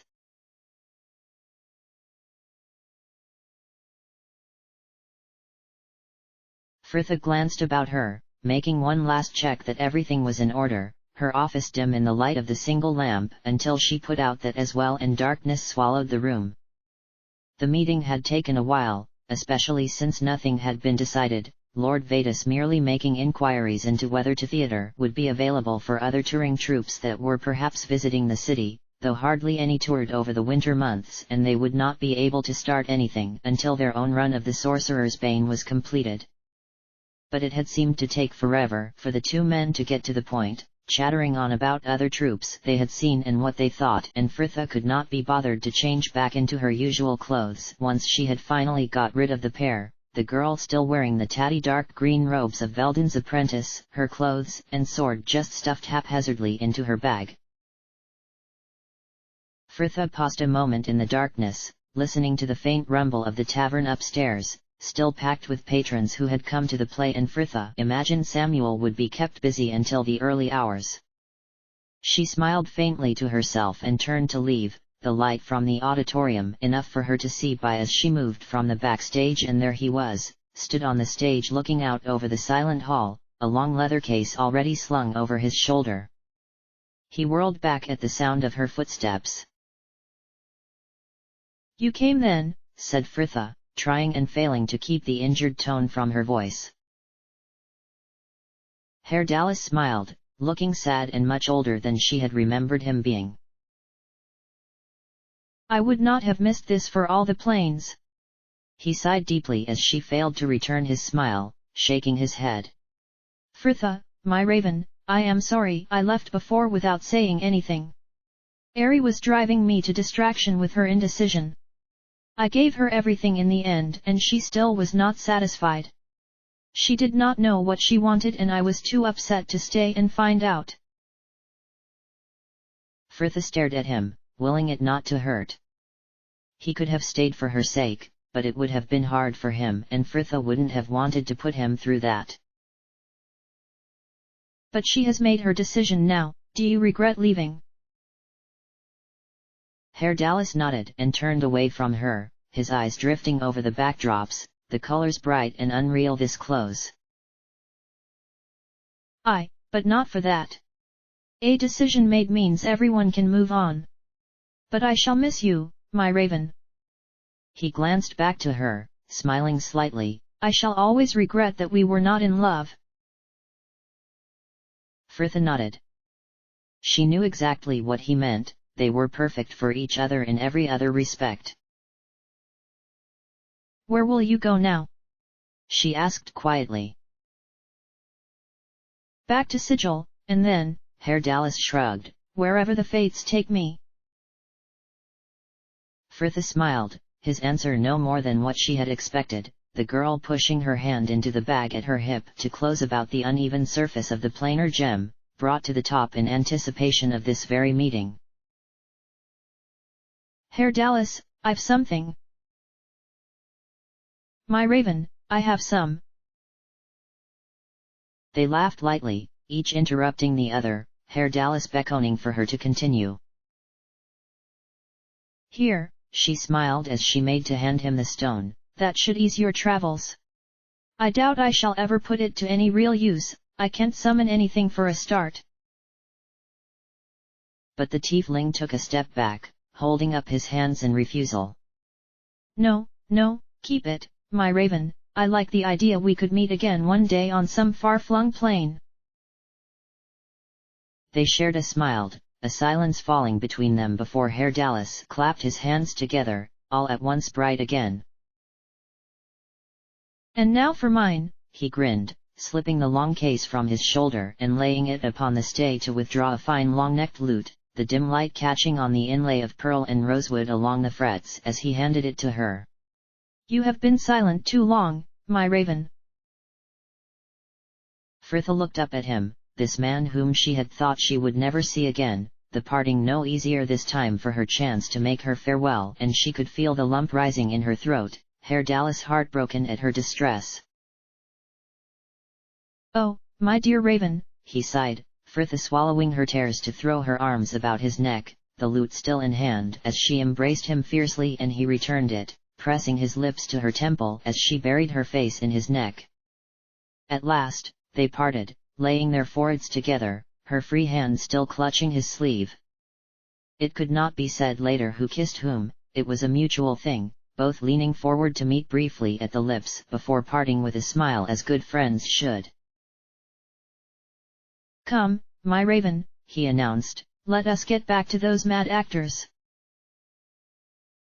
Frithla laughed wetly, quickly dabbing her eyes before taking the arm he proffered and allowing him to lead her from the stage.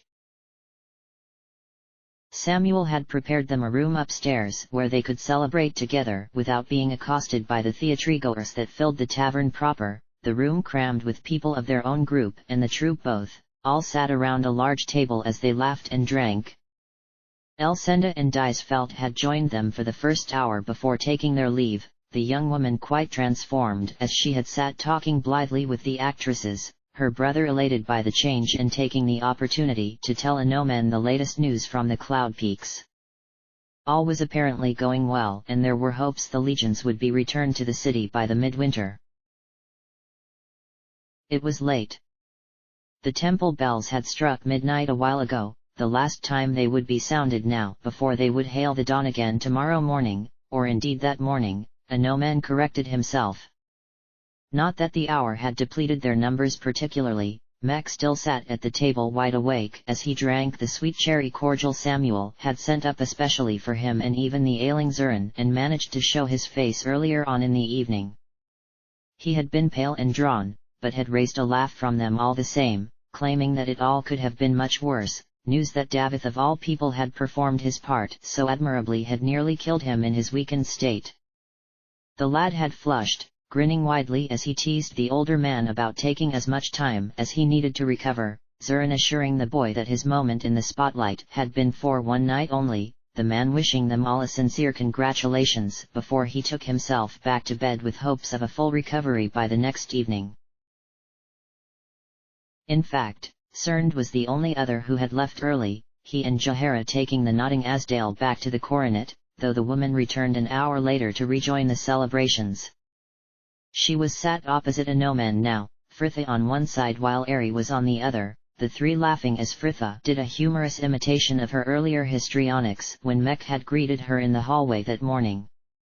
Anomen smiled. She looked the happiest she had been in a long while, surrounded by those bright and lively people, all laughing and chattering, every other word a quip, and she was not the only one who looked pleased. Higold's grin was the widest in that sea of smiles, and Anomen wondered if the wine he had been imbibing liberally since they arrived hadn't something to do with it, the man nearly sloshing half a cup over Marcus next to him as he cried theatrically, "Oh, my patron, my troupe, what an opening night! I warrant we will have a full house for the entire season. This theatre will be Athkatla's rising star. Have you any preference for the next play, my lady?" "Listen to him," cried Jenna, "we've a whole season of this one to complete yet." Fritha laughed along with the others. "I leave the decision of the next play entirely up to you, Higold, as long as it's more cheerful than this one," she added quickly. "Oh, I've the very thing, lady patron, the very thing," cried Higold excitedly. "A wonderful tale of love and loss set in furthest WA. Loss, eh? No one dies, do they?" Fritha questioned, eyeing him suspiciously over the rim of her cup. "No, m'lady, though quite a few come close," Mek offered freely. Fritha raised her glass and her voice over the surrounding laughter. "Perfect, you've my wholehearted support." Anomen smiled as Win began to gesture enthusiastically behind the girl's chair, Higold clearing his throat to continue nonchalantly, "And will our lady patron be joining us in this fresh endeavor? I believe there are some very fine singing roles." Fritha swallowed a mouthful of wine to answer genially, "Most definitely not." "How cruel you are!" Higold whined petulantly, "to avail me with a new talent only to withdraw it so smartly." "You've quite enough talent all about you," Fritha countered, smiling as she leaned back in her chair to gesture expansively to the table and wagging a finger at him in warning. "You neglect them, Higold. I see a mutinous fire in Ilthea's eyes already." Higold hurriedly turned to fuss over the elf at his side, Ilthea giggling lightly even as she batted him away. "So you've no plans of make a career of this then, my raven?" reiterated Herr Dallas, once again hailing a chorus of cajoles and compliments. Fritha shook her head, holding her hands up almost as though to protect herself. No, I think I'd best stick to killing dragons and other less terrifying pursuits." "And on the subject of those pursuits," cut in Jahara neatly, "we really should be getting back to the inn." The chorus of groans from the troupe was almost deafening. "But we've so much still to celebrate. Come now, my patron, just another round." No, Fritha agreed firmly, making to rise. "Jahara is right, we should be getting back. Higold, a word please."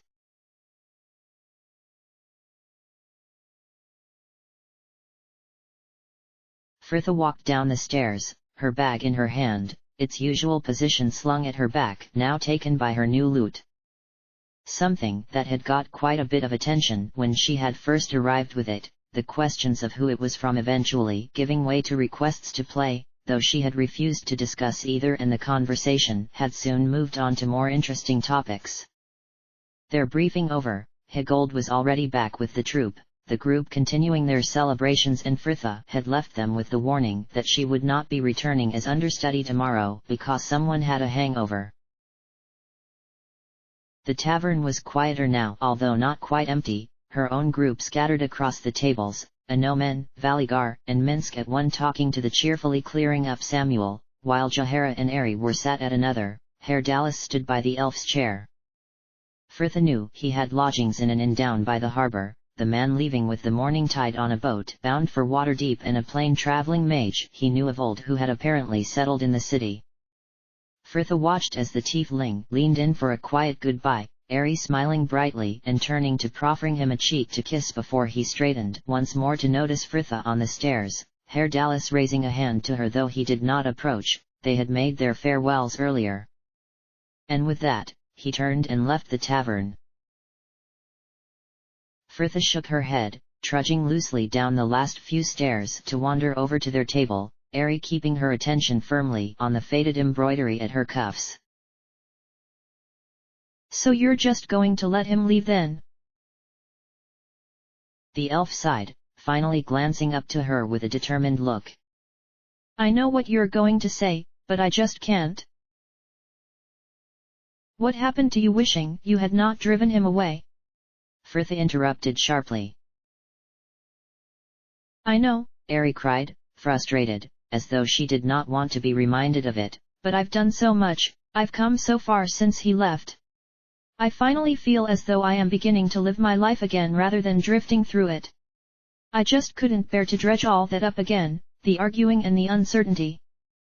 She sighed again, lowering her eyes resignedly. The past is over, we just have to move on with our lives. Frithha just resisted giving her a sound clout about the back of the head. Gods, you sound just like him.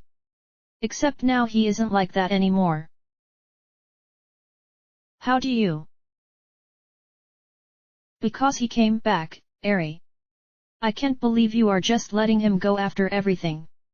You've been given a chance to put everything right, but you're too afraid to take it. What happened to you facing up to life and becoming your own person?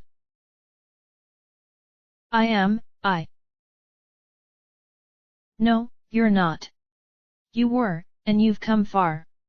But now you're just using your beliefs as an excuse, another thing to hide behind because you're too much of a coward to risk getting hurt for the thing you really want. I'm not, Ari cried, flushed and flustered. I just... Rubbish. Frithha snapped. Do you love him? It is not so simple as that. No, Ari, it is that simple. But... Ari, do you love him? The elf beneath her faltered, her whole body seeming to tremble as she suddenly burst out. Yes, oh gods, yes. I love him, I love him. Well, don't just sit there, you twit. Frithha shouted, throwing an arm at the door. Go and tell him. And Ari was suddenly on her feet, the whole room looking up as she flung the tavern door wide and fled out into the night. The bridge was empty, the air sharp and cold, stinging her throat as she tore along the silent street, her skirts held up in both hands as she closed upon the lone figure slowly making his way towards the docks. Herr Dallas! She cried breathlessly, the man turning in time to see her skid to a halt before him. Herr Dallas, Ari. Just let me speak, she interrupted sharply, frightened if she did not get the words out then, she never would. I've been thinking about you and well, mostly you since you left and how you are a doom guard and how you told me once that everything is ending, the whole multiverse is ending to be reborn, only better than before and I came to thinking, I thought perhaps it is, but in smaller ways. Perhaps things are ending all the time and are being reborn better and what I am trying to say is, I know we ended and so perhaps we shouldn't give up just yet.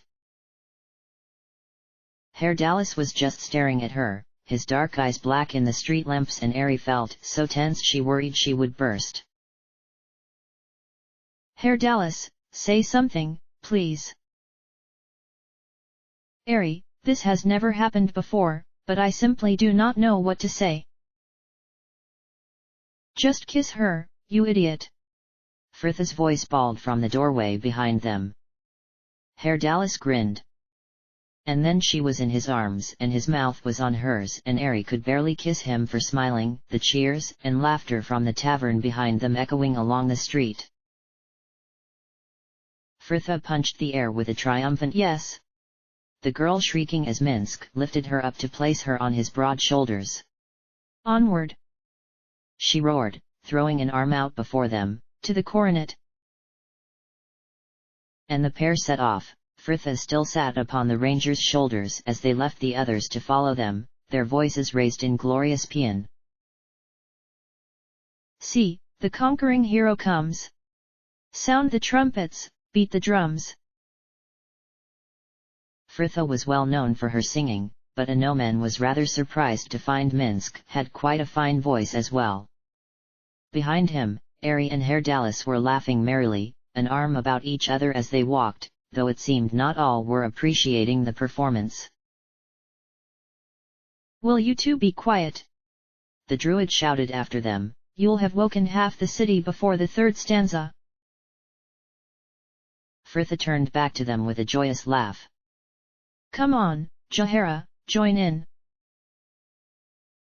The woman rolled her eyes, though they barely remained in their sockets as the man walking next to her drew in a breath, Valigar's smooth baritone joining their song.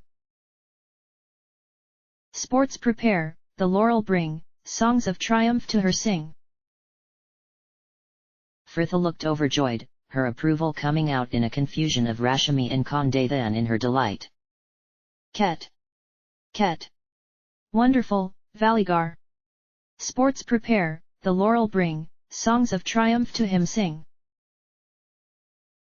Their song lasted for the whole bridge, and halfway through the slums, a stagger of drunks outside the Red Griffin joining them for an enthusiastic, albeit cacophonous finale before the silence of the hour returned once more. Their company were more closely grouped now. Jahara did not seem to feel she needed to pretend she did not know half of them, Fritha and Minsk still leading the way, though Anoman had caught up to them. He looked up to the Rashmi's charge, Fritha still wearing the dark green robes of her character, her hair loose, every curl bouncing with the ambling pace of the ranger. She glanced down at him and beamed, and Anoman felt his stomach lurch.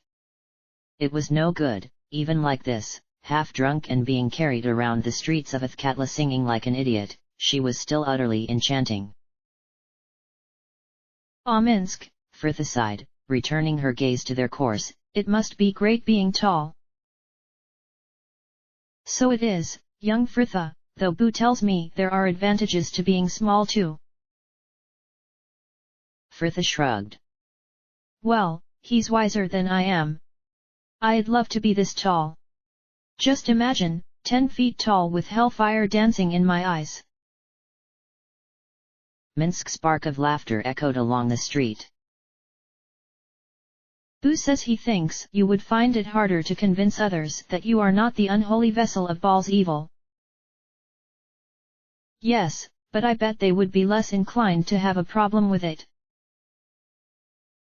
They both laughed at that, Anoman joining them in a smile. Though he could not tempt any more, the idea of her being hunted was too laden with grief to be amusing. Even their laughter had faded by now, and Anoman watched her. Fritha just sat calmly, staring into the middle distance while her hand played absently with the lock of hair that hung a good few inches shorter than the rest. "My lady!" "Fritha!" she reminded warningly, giving him a stern look that made Anoman want to laugh. "If I were 10 feet tall you would remember my name." He wanted to say that he would never forget her name. That she was more precious to him than knighthood and glory and an heir, and every other thing he seemed to feel he needed before she had come along, an embodiment of every rare and wonderful thing in the world. But Minsk was there, and Fritha had never really taken to that sort of thing anyway. Anoman sighed to himself and smiled. "You are as likely right."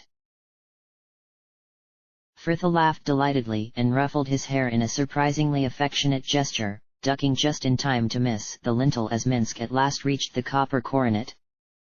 Even the coronet was quiet at that time of the night, only a handful of patrons scattered across the room. Minsk had paused by an empty table just inside the door for Fritha to climb down onto, and she was now only a head higher than him. "Ah, like all good things, so fleeting," she sighed, taking the ranger's hand and jumping down to the floor. "Oh, have you finally decided to cease your folly? Came Jahara's disapproving tones behind them. I had hoped the lintel would knock some sense into you. Take care in your wishes, Jahara, warned Valigar as he entered as well. It could just make her worse. Well said, that man. Fritha trilled brightly. I see they are as appreciative of your verve as ever, my raven. Herr Dallas laughed, Airy shrieking as she was swept up into his arms. Allow me, sweet Airy. The elf was still giggling and telling him to put her down as he carried her over to the stairs, Fritha laughing merrily as she watched the pair. I bet he's fit to drop by the time he's carried her up to the second floor. Be careful not to step on him where he's collapsed in the corridor, she called after Minsk, the man laughing as he set off up the stairs after them, Valigar bidding them all a sober good night before following him. Jahara exhaled deeply, looking exhausted herself and throwing an arm about the girl's shoulders as she leaned upon her. I am getting too old for all this. Nonsense! Cried Fritha. What? We've only traveled to the Nine Hells, killed a centuries-old necromancer, crushed a slums-wide slaving ring, reunited Cerned with his child and saved the opening night of my theater in the last 10 days. Piece of cake! Oh, I wish I hadn't said that, I really fancy cake now. The woman laughed and gently cuffed the back of her head. Fritha! Come on, let us to bed, we will have to be up to see Cerned off in but a few hours. And their final three at last left the doorway, crossing the tavern for the stairs, though they had not gone halfway before a smooth commanding voice halted them. A good evening to you, ladies and gentlemen. A gnomon turned as they did to see a tall dark-haired gentleman stepping down from his stool at the bar, and the knight was suddenly struck by how he had not managed to notice him before. Considering he would have still looked grand in the myth rest, he could not have been more incongruous, his fur-lined cloak thrown back from his shoulders to reveal a richly embroidered doublet, heavy woolen trousers tucked loosely into his boots, though he smiled graciously as closed the gap between them. I beg your pardon, but did I hear correctly? Are you the young lady Fritha? That is so, my lord, Fritha answered politely, seemingly unconcerned that she was still wearing the threadbare green robes from the theatre, and a gnomon could not help but smile at Jahara's frown when, as naturally as any lady in her finery, Fritha scooped them up and bobbed a curtsy. How might I assist you? The man himself smiled slightly too and returned the obeisance with sincerity. Then we are well met. My name is Jordan, I am lord to lands east of here. I have heard of your group's experiences in matters of a martial nature and I have need to avail myself of them. Perhaps I might discuss it with you ladies over tea. Fritha nodded, Jahara already moving to take a table with the man as the girl glanced back to the knight with a smile. It's late as it is, a gnomon, you may as well go up to bed. Jahara and I can attend to this. He nodded, continuing to the stairs, but he did not ascend as the others had, instead taking a seat upon them to watch unnoticed as Fritha served the tea Hendak had just sent over, her movements delicate and precise, the girl holding her sleeves out of the way as she poured the cups and handed them out, and the conference began. They spoke for a few moments, the man explaining things, Jahara supplying information where needed, and Fritha sat, taking it all in. Finally, she spoke and, with a glance to Jahara, a handshake closed the deal, and Lord Jordan left the inn, obviously returning to better lodgings. The door was barely closed when the shriek split the air, Fritha flinging her arms about the woman's neck no less than beaming, and, though Jahara looked more serious, even she could not suppress a smile. A few moments more of excited chatter before the pair finally rose too, Jahara heading straight for the stairs and starting as she noticed him sat there. A gnomon, what are you? Jahara glanced back to the girl behind her, who was now ordering something at the bar, before returning her gaze to him with a pitying look. She said nothing more though, merely sighed and shook her head as she continued past him. Anomen sighed himself, rising stiffly from his seat to make the few paces over to the bar. "A nightcap, my lady?" he inquired, the girl starting only to smile widely as she whirled to see it was him. "Now, was that a question, Anomen, or an offer?" She laughed, a hand still at her chest as she added, "Goodness, you startled me, I thought you had gone to bed." But before Anomen could reply, the server had returned to place a large jug on the counter in front of them. "Your water, m'lady." "Thank you," she nodded, beginning to gather up the heavy skirts of her robes in one hand. "I thought it might be an idea," she continued to him with a laugh, and Anomen wondered absently just how much wine she had had. Robes in hand, she turned back for the jug when he plucked it from the bar and held it above her reach. "Allow me." Fritha snorted. "My hero." Though, for all her scorn, she seemed happy enough, both hands free to hold her skirts out of the way as they finally made their way upstairs. "You seemed very pleased before, my lady, was Jordan's offer a sound one?" "Oh, you saw that, did you?" the girl confirmed, continuing nonchalantly, "Well, nothing has been finalized. We are to send notice to his lodgings tomorrow. If we accept, it will need to be discussed by everyone, because it's a long way and with the winter upon us." "Fritha," he prompted, and the girl laughed sheepishly. "Sorry. Lord Jordan holds lands in the Windspear Hills and he wants us to go there and rout the bandits who have been causing problems in the area." "The Windspears?" Anomen exclaimed. "That would be another few days' travel east of Umar, and hunting brigands in this weather." He trailed off, not wanting to voice his reservations, though she seemed to understand, Fritha nodding as she smiled grimly. "I know, which is why he has offered us 7,000 gold for the task." 7,000? Why, with that you would have enough to pay Galen." "Yes," agreed Fritha, looking suddenly solemn. "But Jahara is right, I mustn't get my hopes up. Not everyone may want to go, and if not enough of us agree, we will have to refuse the offer. It will be dangerous work in treacherous conditions, and I decided long ago I could not sacrifice another's life for Imoen's." "Well, you will have my support," Anomen assured her gravely. "I thought you might say that." Anomen felt a smile quirk his lips. "Well, the order do rather frown upon leaving a damsel in distress." Fritha laughed wryly. "Oh ho, you had better be referring to Imoen."